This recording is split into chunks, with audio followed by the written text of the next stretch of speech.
Assalamualaikum warahmatullahi wabarakatuh. Sahabat-sahabatku kaum muslimin dan muslimat di mana saja berada, kali ini kita akan bercerita tentang tawakal. Orang-orang yang beriman diajarkan untuk bertawakal kepada Allah Subhanahu wa ta'ala. Namun, apakah langkah-langkah menuju tawakal tersebut? Maka hal-hal yang mesti kita lakukan adalah yang pertama, husnuzan billah. Salah satu bentuk tawakal yang lebih eksplisit adalah berprasangka baik pada Allah Subhanahu wa ta'ala. Ini merupakan satu bentuk di antara banyak bentuk tawakal kita pada Allah Subhanahu wa ta'ala. Di dalam hadis, istilah ini lebih sering diungkapkan dengan kata husnuzan billah. Ini merupakan pondasi awal kita sebelum jauh melangkah menapaki berbagai problema hidup, untuk kemudian bersikap tawakal, berprasangka baik pada Allah Subhanahu wa ta'ala dalam kondisi apapun. Ada kalanya kondisi itu saat duka, ada kalanya saat itu adalah sangat menyenangkan.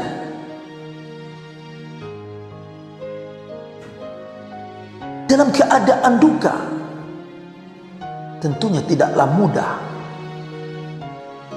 seorang hamba untuk bisa bertawakal.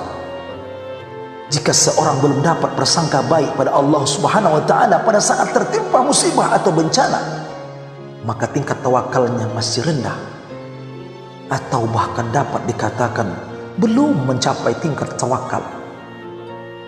Maka pelajaran awal untuk melangkah menuju derajat tawakal yang sejati adalah dengan membiasakan diri berprasangka baik pada Allah Subhanahu wa ta'ala.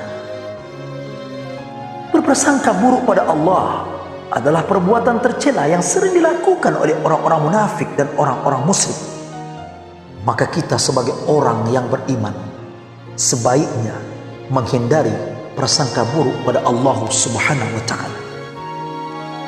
Di dalam Al-Quran surah Al-Fat ayat 6, Allah Subhanahu wa ta'ala firman yang artinya, dan supaya dia mengazab orang-orang munafik laki-laki dan perempuan, dan orang-orang musyrik laki-laki dan perempuan yang mereka itu berprasangka buruk terhadap Allah, mereka akan mendapat giliran kebinasaan yang amat buruk, dan Allah memurkai dan mengutuk mereka serta menyediakan bagi mereka neraka jahanam, dan neraka jahanam itulah sejahat-jahat tempat kembali. Yang kedua, tidak banyak berkhayal. Ini cara termudah untuk sampai pada derajat tawakal, menerima apa yang terjadi tanpa merasa kecewa dan putus asa atas kenyataan yang ada. Banyak mereka seakan berada di ambang pintu kesuksesan atau usaha yang sedang ia jalani. Namun ketika harapannya berubah dan berbalik 180 derajat, ia kecewa, putus asa dan melawan kenyataan.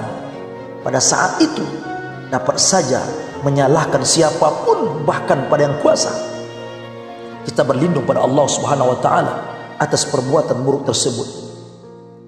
Dan caranya adalah dengan tidak banyak berkhayal, karena khayalan-khayalan kita sebenarnya lebih sering tidak berdasarkan pada kemampuan dan kekuatan yang sebenarnya kita miliki.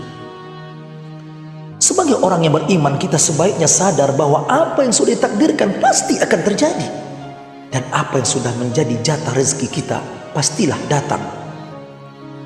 Bukankah Rasulullah SAW mengingatkan, an Ibni Mas'udin an-Nabi SAW ra'ahu mahmuman faqala la tuqthiru hammaka ma yuqaddaru yakum wa ma turziku ya'tik.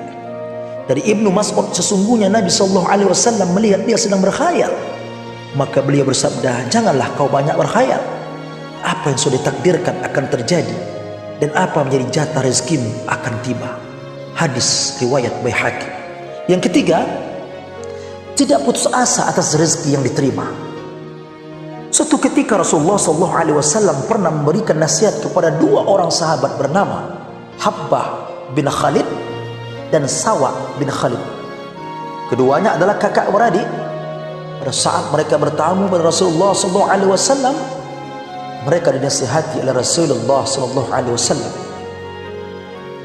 La tay'asa mir rizqi ma tahazzazat ru'usukuma fa innal insana taliduhu ummuhu ahmara laysa alayhi kishrun thumma yarzuquhu Allah azza wa jalla. Rawahu Ibnu Majah. Janganlah kalian berdua putus asa atas rezeki.